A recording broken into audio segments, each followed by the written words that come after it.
ভারতে যদি মুসলমান মেরালা তাহলে আমরা আবার এই দেশের হিন্দু মেরালাম। ভারতে যদি হিন্দুরা মুসলিমদেরকে মেরে ফেলে তাহলে বাংলাদেশে মুসলিমরা হিন্দুদেরকে মেরে ফেলবে। ভাই, এই মারামারির খেলা কি বন্ধ করবেন না আপনারা? ভয় করি না বুলেট বোমা, ভারতের হিন্দুরা হুঁশিয়ার সাবধান। দেখেছেন, এই নিষ্পাপ শিশুরা জানে না ঘৃণা কি জিনিস।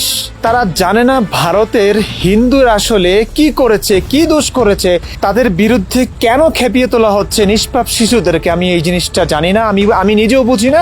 এবং এই বাচ্চারা, আমি শিওর তারা কেউ জানবে না। তাদেরকে যদি প্রশ্ন করা হয় কেন এই স্লোগানগুলো দিচ্ছ, কেন ভারতের হিন্দুরা তোমাদের শত্রু, এরা কিচ্ছু বলতে পারবে না। কি দোষ করেছে ভারতের হিন্দুরা?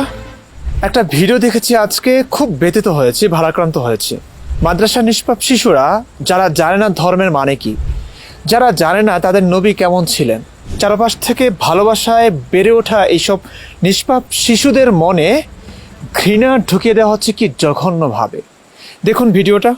ভয় করি না বুলেট বোমা, ভারতের হিন্দুরা হুঁশিয়ার সাবধান। অ্যাকশন অ্যাকশন, ছাত্রদের অ্যাকশন, আলেমালামার অ্যাকশন, মুসলমানের অ্যাকশন। দেখেছেন, এই নিষ্পাপ শিশুরা জানে না ঘৃণা কি জিনিস। তারা জানে না ভারতের হিন্দুরা আসলে কি করেছে, কি দোষ করেছে, তাদের বিরুদ্ধে কেন খেপিয়ে তোলা হচ্ছে নিষ্পাপ শিশুদেরকে। আমি এই জিনিসটা জানি না, আমি নিজেও বুঝি না। এবং এই বাচ্চারা, আমি শিওর তারা কেউ জানবে না। তাদেরকে যদি প্রশ্ন করা হয় কেন এই স্লোগানগুলো দিচ্ছ, কেন ভারতের হিন্দুরা তোমাদের শত্রু, এরা কিচ্ছু বলতে পারবে না। কি দোষ করেছে ভারতের হিন্দুরা? কেন তাদের বিরুদ্ধে অ্যাকশন নিতে হবে? কেন তাদেরকে হুঁশিয়ার হতে হবে? দেখুন, ভারতের সমস্ত হিন্দুরা যদি প্রত্যেকটা মুসলিমকে মেরেও ফেলে, এটা ভুল হবে না। খুব খারাপ লাগছে কথাটা শুনে। আমি একজন হাফেজ মাওলানা মুফতি হয়ে বলছি, আমি একজন মুসলিম হয়ে বলছি, আমাদেরকে যদি ওরা হিন্দুরা মেরেও ফেলে, কোনো কথা নাই, শুধু মেরে ফেললো, কোনো অপরাধ নাই, দোষ নাই, আমরা কিছু করি নাই, চুপচাপ বসে আছি আমাদের ঘরে, ওরা আমাদেরকে এসে মেরে ফেললো, তারপরেও এটা ভুল হবে না। কেন? কারণ আমাদেরকে বাঁচিয়ে রাখলে, মুসলিমদেরকে বাঁচিয়ে রাখলে এই মুসলিমরা ওদেরকে মারার স্বপ্ন দেখবেই। ওত পেতে বসে আছে নবীর কারণে, যে ভারতের হিন্দুদেরকে মারতে হবে, হিন্দুস্তান দখল করতে হবে, কারণ তাদের নবী এই হিন্দুস্তান দখল করতে চেয়েছিল। 1450 বছর ধরে এই হিন্দুস্তানের প্রতি লোলুপ দৃষ্টি ছিল মুসলিমদের। তারা মারতে চেয়েছে, মারবার স্বপ্ন দেখছে এখনো। কত যুদ্ধ যে হয়েছে ভারতের মাটিতে, মুসলিমরা ঘটিয়েছে।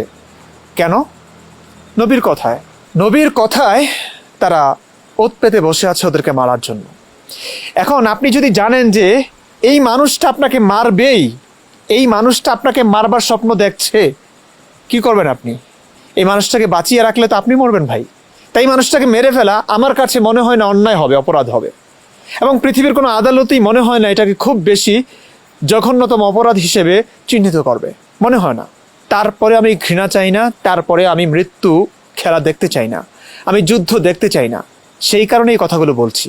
আরেকটা মুরব্বী দেখুন কি বলছে। ভারতে যদি মুসলমান মেরালা তাহলে আমরা আবার এই দেশের হিন্দু মেরালাম।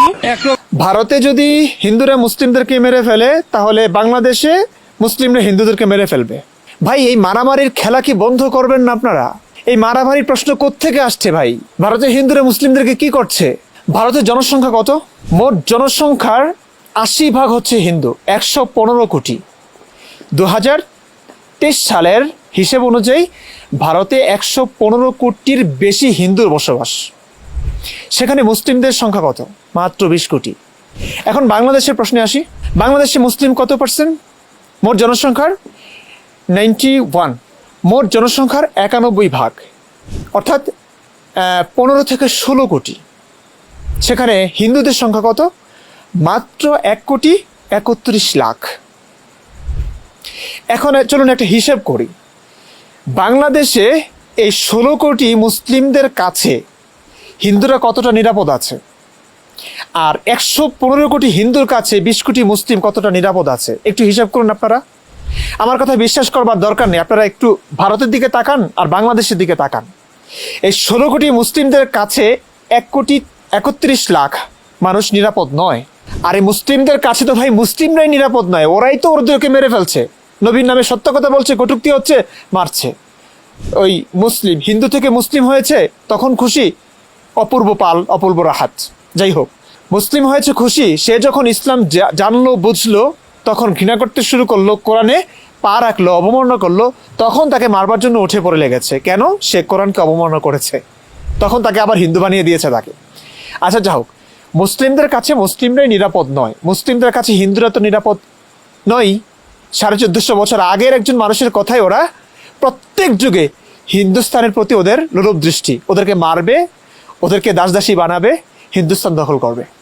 এখন আমি যদি একটু সহজ হিসাব করি, 115 কোটি হিন্দু যদি 20 কোটি মুসলিমকে মেরে ফেলে, কিংবা এমনটা করলো 20 কোটি মুসলিমদেরকে তারা বাংলাদেশে পাঠিয়ে দিল, আর বাংলাদেশের যে 1,31,00,000 হিন্দু আছে এদেরকে শুধু ভারতের বুকে ঠাঁই দিল, হবে না ভাই? 20 কোটি মুসলিমের জায়গায় 1,31,00,000 হিন্দুকে যদি ঠাঁই দেয়, ওরা রাজার হালতে থাকতে পারবে, রাজার বেশে থাকতে পারবে অনেক অনেক জায়গা, তাই না? এখন ওরা ওদের সমস্ত হিন্দুদেরকে বাংলাদেশ থেকে নিয়ে ভারতের সমস্ত 20 কোটি মুসলিমদেরকে যদি বাংলাদেশে পাঠিয়ে দেয়, বাংলাদেশের জায়গাই হবে না। ভারতের বুকে কিন্তু জায়গা আছে ওদের হিন্দুদের। বাংলাদেশের সমস্ত হিন্দু বৌদ্ধ খ্রিস্টান সবাইকে যদি নিয়ে যায়, ভারতের বুকে জায়গা দেয়, ভারতের বুকে জায়গা আছে, থাকবে। বাংলাদেশ বড় নাকি ভারত বড়? বাংলাদেশের মতো এক দেশ ওই ভারতে কয়টা 26 থেকে 30টা আটবে, অর্থাৎ 26 গুণ বড় হচ্ছে ভারত বাংলাদেশ থেকে। ভারতের বুকে জায়গা আছে, ভারতের জনসংখ্যা বেশি, সব দিক থেকে তারা উন্নত, অথচ মুসলিমরা এই যে ক্ষুদ্র একটি দেশের অল্প সংখ্যক কিছু মুসলিম, ওরা স্বপ্ন দেখছে 115 কোটি হিন্দুদের সঙ্গে যুদ্ধ করবে। যেখানে মুসলিমদের সংখ্যা আছে বাংলাদেশের চাইতে বেশি ভারতে 20 কোটি। এই যুদ্ধ মৃত্যু খেলা, এই রক্ত খেলা কতদিন খেলবেন আপনারা? কতদিন? আপনারা কি পারবেন? আসলে পেরে উঠবেন আপনারা? কি আছে আপনাদের? এখন আমাকে এই ভিডিওর কমেন্ট বক্সে অনেকেই বলবে তুই ভারতের দালাল, তুই ভারত থেকে টাকা খাস, এটাই বলবে, আমি জানি। কি আর করব, মিথ্যা ছাড়া তো, অনুমান নির্ভর কথা ছাড়া তো ওদের কাছে আর কিচ্ছু নাই। আরে ভাই, আমি ভারতের জন্য বলছি নাকি মুসলিমদের জন্য বলছি? যুদ্ধ যদি হয় 20 কোটি, ভারতের 20 কোটি মুসলিম কি মরবে না? যুদ্ধ যদি হয় বাংলাদেশের মুসলিমরা মরবে না? শুধু হিন্দুরাই মরবে? আপনারা এই স্বল্প সংখ্যক মুসলিমরা ওই 115 কোটি হিন্দুদেরকে মারবেন, শুধু হিন্দুরা মরবে, মুসলিম মরবে না? আমি এই যুদ্ধ, এই রক্ত, এই মৃত্যু খেলা বন্ধ করতে চাই ভাই, শুধু হিন্দুদের জন্য না। আমি শুধু হিন্দুর দালাল না, আমি আপনারও দালাল। আপনি সৎ হন, আপনি সভ্য হন, আপনি মানুষ হন, আমি আপনার দালালি করব, আমি আপনার দালালি করব। একজন হিন্দু যদি সৎ হয়, সভ্য হয়, ভালো মানুষ হয়, আমি তার দালালি করব। আমার কাছে হিন্দু মুসলিম কোনো ভেদাভেদ নাই, ভেদাভেদ করি না। যে মানুষের মৃত্যু চায় না, মানুষের উপকার চায়, ভালো চায়, কল্যাণ চায়, আমি তার পক্ষে আছি, তার দালালি করতে সমস্যা নাই। তাকে টাকা দিতে হবে না ভাই, আমি নিজের টাকা খরচ করে তার দালালি করব, তার জন্য কন্টেন্ট বানাবো, তার জন্য কথা বলবো, তার জন্য লড়বো। হ্যাঁ, অবশ্যই হিন্দুরা আমার কাছে ভালো, হিন্দু ধর্মে বিশ্বাসী না আমি, কিন্তু আমার কাছে হিন্দুরা অবশ্যই সভ্য। কারণ ভারতের 115 কোটি হিন্দুর কাছে 20 কোটি মুসলিম নিরাপদ আছে, একটু খেয়াল করুন। অথচ বাংলাদেশের ইতিহাসে, বাংলাদেশের প্রেক্ষাপটে 16 কোটি মুসলিমের কাছে মাত্র 1,31,00,000 হিন্দু নিরাপদ নেই। যুদ্ধ খেলা খেলতে চান? আরে যুদ্ধ হলে তো বেশি মরবেন আপনারা ভাই। আমি আপনাদের মৃত্যুর জন্য, আপনাদের জন্য লড়াইটা করছি, দালালি করলে আপনাদের জন্য করছি ভাই। কিন্তু আপনারা তো অন্ধ, আপনারা তো অন্ধ, উন্মাদ, মাতাল হয়ে আছেন, কিছুই বুঝতে পারছেন না, ধর্ম সম্পর্কে জানেনও না, কিচ্ছু বুঝবারও চেষ্টা করেন না। শুধু একটা জিনিসে শিখে গেছেন, মানুষকে মারো, ব্যাস। এই একটার উপর টিকে আছে আপনাদের ধর্ম। এত বড় ধোঁকা আপনারা খাবেন না ভাই। যুদ্ধ হলে মরবেন আপনারাও। তাই একটু কথাগুলো বোঝার চেষ্টা করুন, উন্মাদনা একটু হলেও কমান প্লিজ ভাইয়ার আমার।